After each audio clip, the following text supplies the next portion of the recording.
Number 1 హ్మ్. Super star Krishna గారికి flash back లో చెల్లిగా ఉంటారు. అవును. ఎలా అనిపించింది అప్పుడు? మరీ 5 ఇయర్స్ కదా, అవునండి. 5 ఇయర్స్కే ఫిలిం ఇండస్ట్రీలోకి రావడము అంటే యూజువల్ గా ఫ్యామిలీ బ్యాక్గ్రౌండ్ ఏదైనా ఉంటేనో హ్మ్. లేకపోతే రిలేటివ్స్ ఎవరైనా ఉంటేనో తప్ప రారు. మీకు అలాంటి బ్యాక్గ్రౌండ్ ఉందా? ఏం లేదండి. అసలు ఇండస్ట్రీకి, మా ఫ్యామిలీకి సంబంధమే లేదు. ఓకే. కాకపోతే మా నాన్నగారికి చాలా ఇంట్రెస్ట్.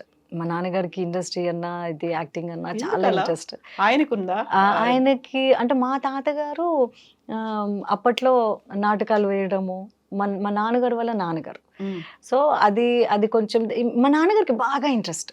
మా ఓకే. నాన్నగారికి తెలీదు కానీ ఆయన నాకు ఫస్ట్ ఆఫర్ వచ్చినప్పుడు హ్మ్. ఆయన చాలా అంటే చాలా సంతోషపడ్డారు. అప్పట్లో నాన్నగారు అనేవాళ్ళనమాట, "నేను చెన్నై పారిపోయానమ్మా, నేను ఇంట్లో చెప్పకుండా ఆ! నేను ఆర్టిస్ట్ అవ్వాలి" అని. ఓకే. సో, అది మేబీ ఆయన ఆశీర్వాదం, ఆయన కృప నాకు ఇలా వచ్చింది. హ్మ్. అయితే ఇలా సమ్మర్ హాలిడేస్‌లోనే బర్త్‌డే ఫోటోస్ అవి చూస్తున్నప్పుడు